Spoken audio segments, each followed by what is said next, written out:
Network Entertainment.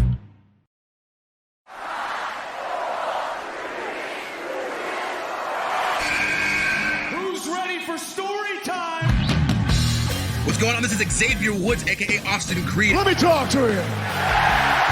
Hello, WWE Universe from the Philippines. This is Charlotte. Hey everyone, this is Jeff Cobb. I have to finish the story. We are pretty deadly. Yes, boy. Yes, boy. Run!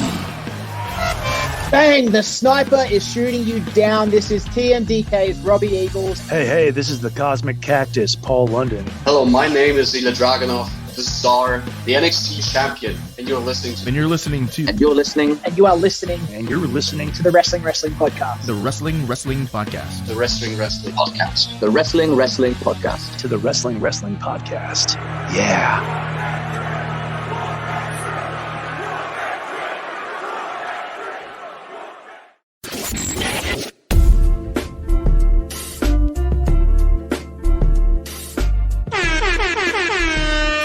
You're listening to the longest running weekly episodic Filipino wrestling podcast. This is the Wrestling Podcast. Stan C, Romoran, and Emil Nate checking in with our picks of the week. And if you refresh this feed just to catch our favorite matches from the week that was, then you've come to the right place. So without further ado, let's get right to it. Let's get to our picks of the week. I'm going to start with mine, and it was the Women's World Championship match between Rhea Ripley and Ivy Nile from Day One Raw. And we've said this on the podcast so many times before, but Ivy Nile belongs, and she really proved that here against Rhea Ripley. Sobrang nakakatawa actually that Ivy can perform at this level, and I think this is her first singles match on the main roster. But I could be wrong. Probably. Maybe her second match at most. But she didn't look out of place, especially against Rhea Ripley. And it's a testament to both of their talents. But just the pure and raw ability in Ivy Nile, given the fact that she wasn't someone who came in with the pedigree of an indie wrestler. But this is someone that the PC had to build from scratch. And it's always amazing to me when these types of talents succeed so quickly, because it says a lot about how far they can go, what their potential really is. And even though maliit si Ivy Nile, especially against someone like Rhea Ripley, who's not even the tallest woman on the roster, diba? You still have Bianca and Raquel and Nia Jax na mas matangkad pa. But against Rhea, sobrang nanliit si Ivy Nile. So I love what she was able to bring and how she looked very credible in that match against Rhea Ripley. And I would say it wasn't a bad way to start yung women's division ng Raw for 2024. I would say that right now, Ivy Nile is like yung pinaka okay na product ng Performance Center from right outside of wrestling to becoming a pro wrestler. There's Better Tiffany than Braun? Stratton. Huh? Then Braun? Well, Braun is kind of still, adjacent to the industry kasi, his dad and uncle, diba? Yeah. You can say na may konting something there. Pero ito kasi si Ivy Nile, from what I know, she's completely, foreign to the wrestling world. Yeah. There are people like Tiffany Stratton, but I think she was the most natural transplant from another sport, which is, I believe, CrossFit. She's so good. She is so naturally athletic, naturally gifted, and gets it. I don't know how much she fully gets yung work that we do as wrestlers, but if this is how she is now, in like less than 3 years into her career, around 3 years into her career, imagine the ceiling that she has. It's medyo pangit tong metric ko, but if you move as believably as if you're a woman and you move as believably as smoothly as a man in the ring, you're pretty good. There are people like Bianca, like Rhea, who are of this mold, and you've seen how their careers turned out. They are really, really good. And they're on a different level. And I feel like Ivy Nile is on the way to this different level. Sobrang saya ng panoorin as a fan of action and quote-unquote work rate. So I like this match a lot. Yeah, I also dig this match. And again, Ivy Nile, I was bummed back in NXT na she wasn't like maximized, like competing for the main titles. Like she was just I don't want to say valet because she also competes, but yeah, she more most of the time she was like the valet of the Queen Brothers. So I hope in the main roster they put the shine on her more as a singles wrestler, like she will wrestle more matches, she will compete for the big titles because again she's really really good.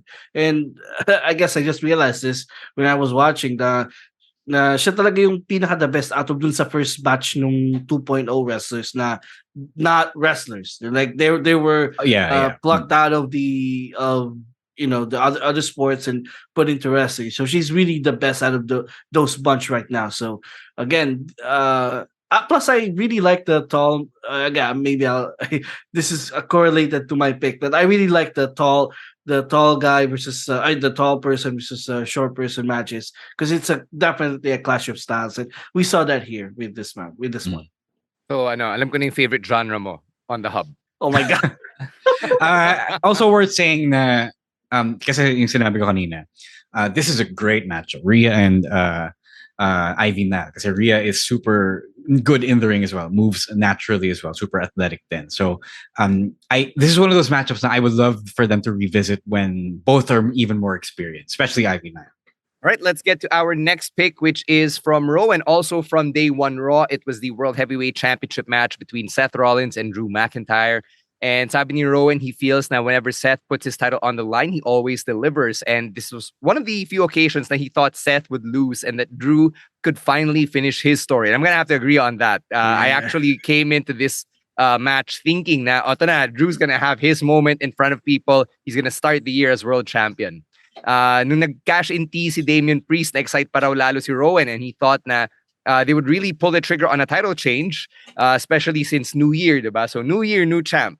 But with Seth successfully retaining the championship and having retained it multiple times at this point, feeling niya it's a sure thing Seth is walking into WrestleMania 40 as the champion. Yeah. I saw the match after I found out the result. So, syempre, alam ko na hindi siya mananalo. But it was pretty good. This was my favorite match from their trilogy. How many matches have they had? 2 or 3? Second is the second title match? The trilogy. Yeah, okay. So, kasi what I was looking for in their previous title matches was the intensity and the passion, the feelings. Kasi, Drew was in his feelings, diba? And I think this is the first match that they actually went there. He actually manifested his anger and his frustrations at not being champion in this era. So I like that a lot. So Sarba saw that in the match. The near falls were super good. One of those things hindi super contrived, I think. It was so believable. And then the Judgment Day was also propelled properly. So the finish was kind of clean. And kind of as clean as you can get. As kasi Seth didn't really need to cheat. Nagkataon lang na Drew was still kind of honorable enough to stop the Judgment Day from messing with this title match, diba? So all of that tied in together well. Poor Drew.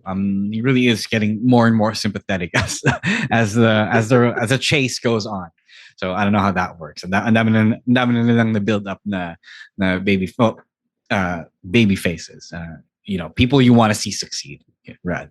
So really good stuff. Drew could have won there, and I wouldn't have complained. I feel like, obviously they're gonna do Seth versus Punk, but I guess he hasn't re-signed with the company yet.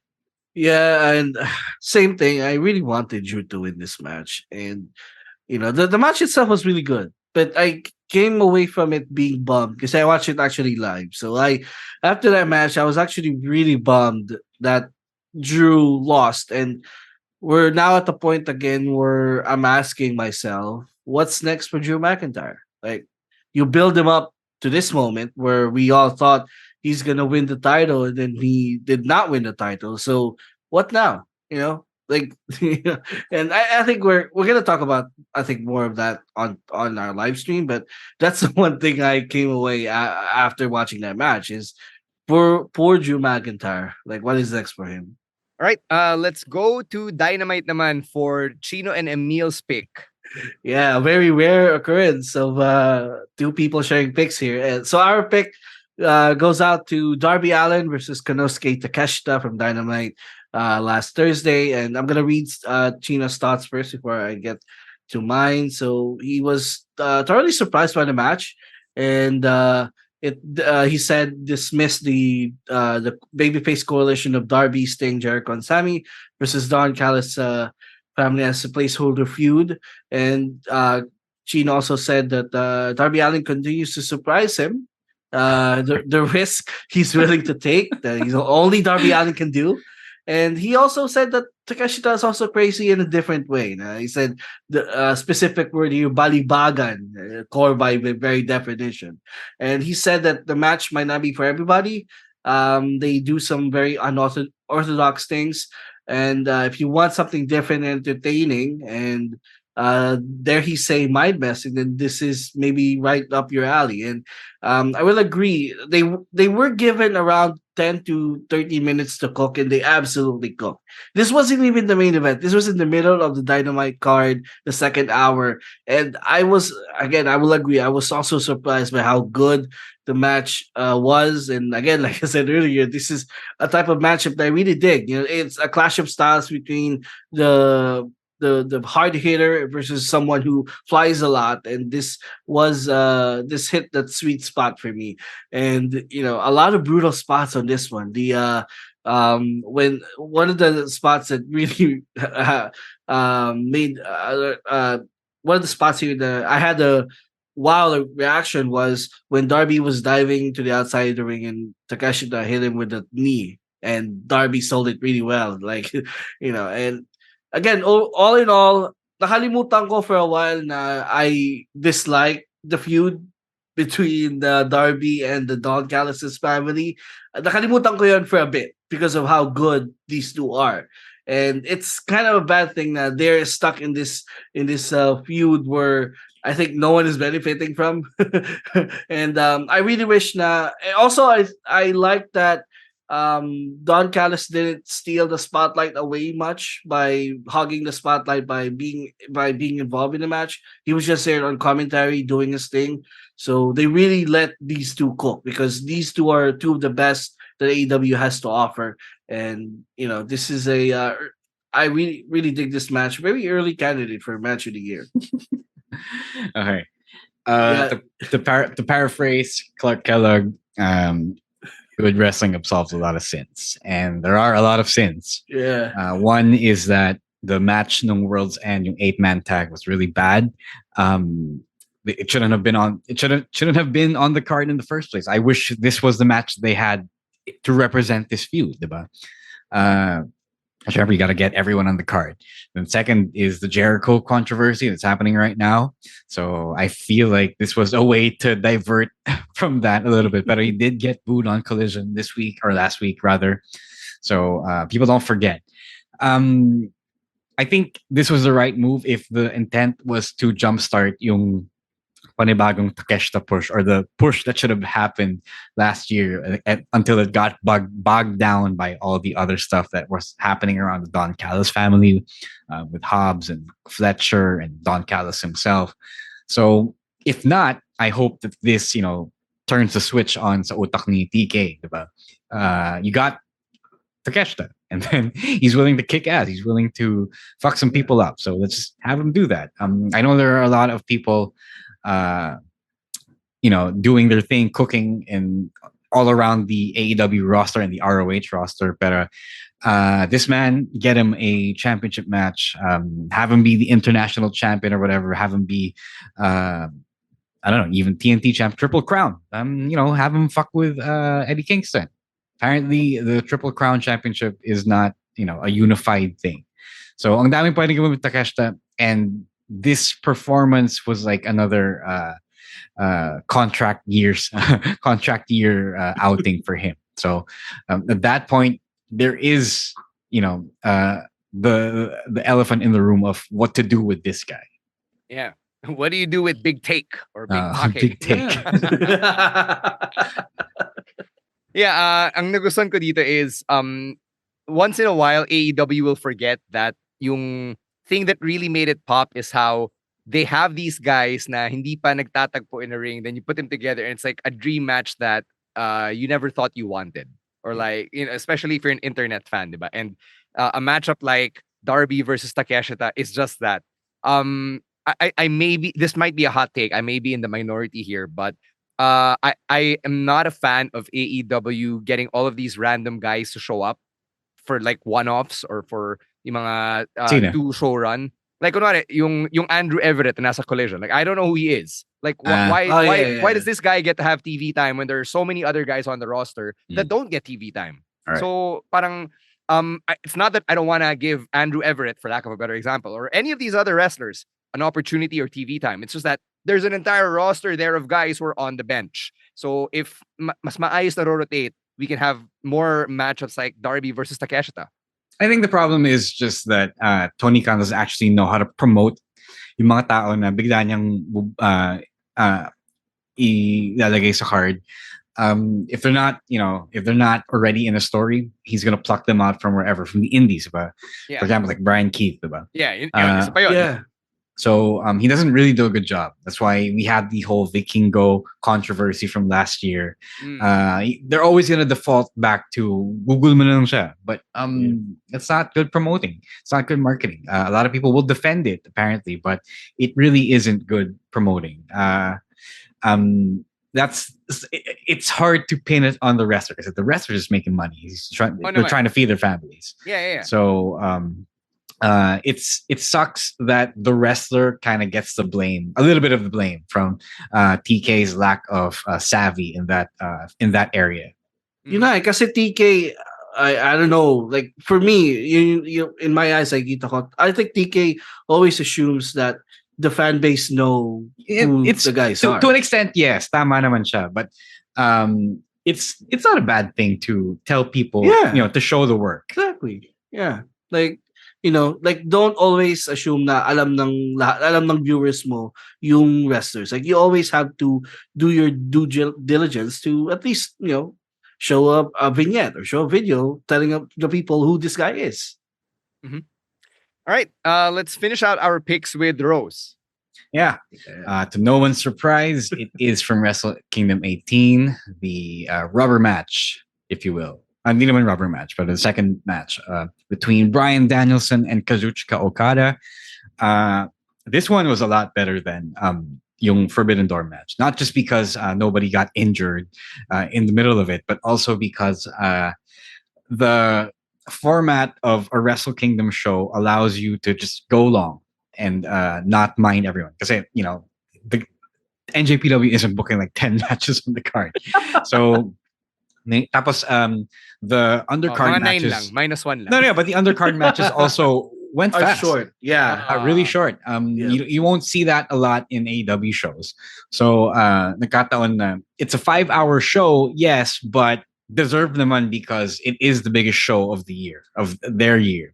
So they had like 20 or 30 minutes. I haven't checked the Wikipedia page. Bryan was allowed to work slow, work cruelly, the merciless technical wrestler style that a lot of people knew him for before he came to WWE as Daniel Bryan. And it was just wonderful to watch. It might be too slow for some people, might not be as exciting, but he makes up for it with his ruthlessness, with his deliberate intent to injure. You can, I feel like not enough people in the world relatively don't wrestle like they intend to hurt their opponents, and this one was Bryan doing exactly just that. And yes, meron siyang story na Okada fucked him up in AEW, which makes it even more justified, diba? And they worked it perfectly. They didn't do yung mga bad habits, spot. They sold the fact that it was a real fight. They sold the fact that these guys knew how to hurt each other, especially Bryan. And it was, again, like the Swerve Hangman match, pro wrestling in its most beautifully violent. So if you haven't seen this one, if you wanted to get over yung AEW meetup nila, this is the quintessential Bryan versus Okada match to watch. And it's also pretty sad that it might be the only Wrestle Kingdom Tokyo Dome show that Bryan will get to do if he retires this year, as he claims. Yeah, just to fact check, I actually saw this on Twitter. It was 23 minutes. The match was 23 minutes. All right. 23 minutes lang? Yeah, I know, right? Yeah.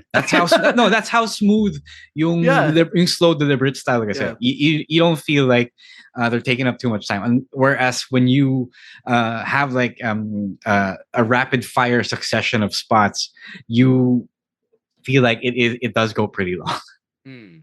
Yeah, and I love the eye for an eye story of Bryan trying to break Okada's arm because his arm was broken during their first meeting. So I love that.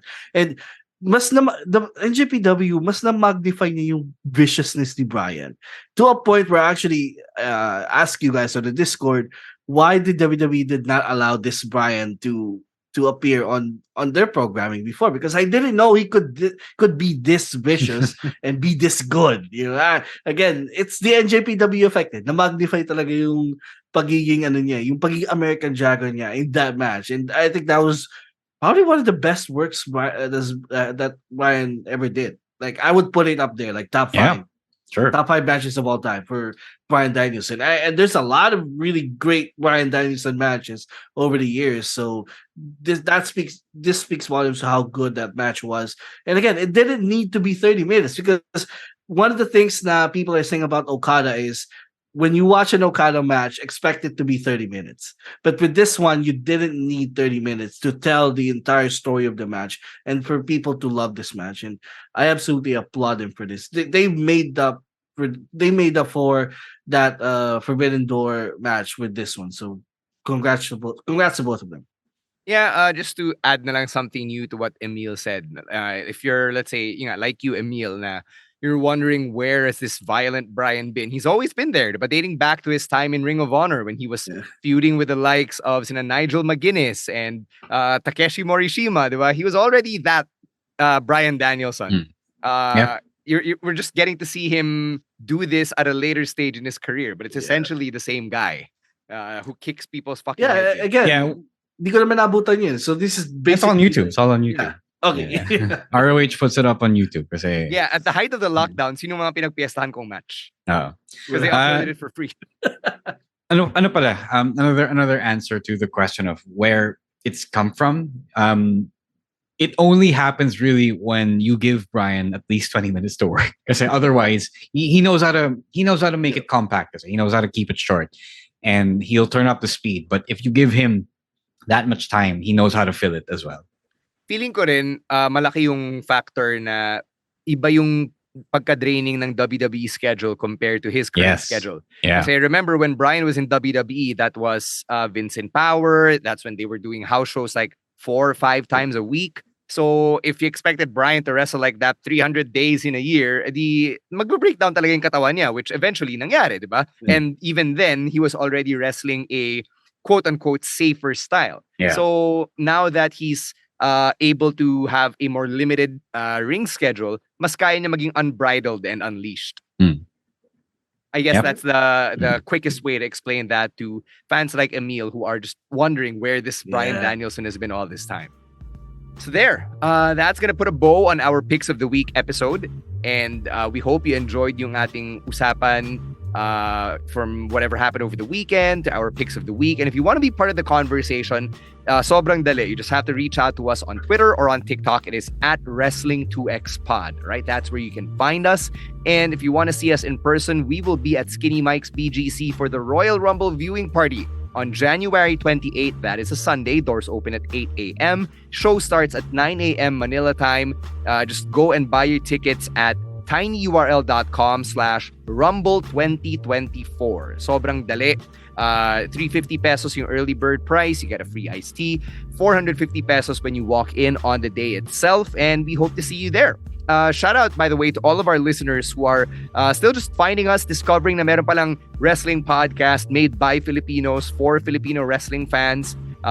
Those of you who've been tagging us in your stories na you listen to us on the road even when your wife is there with you, we appreciate you. It means a lot to us. Why did they make it sound like parang may mali? No, there's nothing wrong with that. Sinasabi ko, this is tama behavior. With your wife? I mean, if the wife herself is taking stories about it, shout out to Mitzi Santos. If the wife herself is taking the IG stories, then you're probably doing something right. So we appreciate all of you, whether you're an old listener or a new listener, and thank you for making us a part of your 2024 wrestling diet and beyond. All right? On that note, we'll catch you on Thursday for the live stream at 7 p.m. on Facebook and on YouTube. Thank you very much to Babyface producer Jasper and the rest of the Pod Network for all of the work that they do behind the scenes. On behalf of Romoran and Emil Nate, my name is Stan C, saying thank you very much. This ends this particular episode of the Wrestling Podcast. Stay safe, stay healthy, and don't be a dick. Later, weirdos. Peace. The opinions of podcast creators, hosts, and guests are not necessarily reflective of the official stance of the Pod Network Entertainment, its hosts, or other network programs. The content created by the people behind the podcast is personal and not meant to harm any religion, ethnicity, group, organization, company, or individual.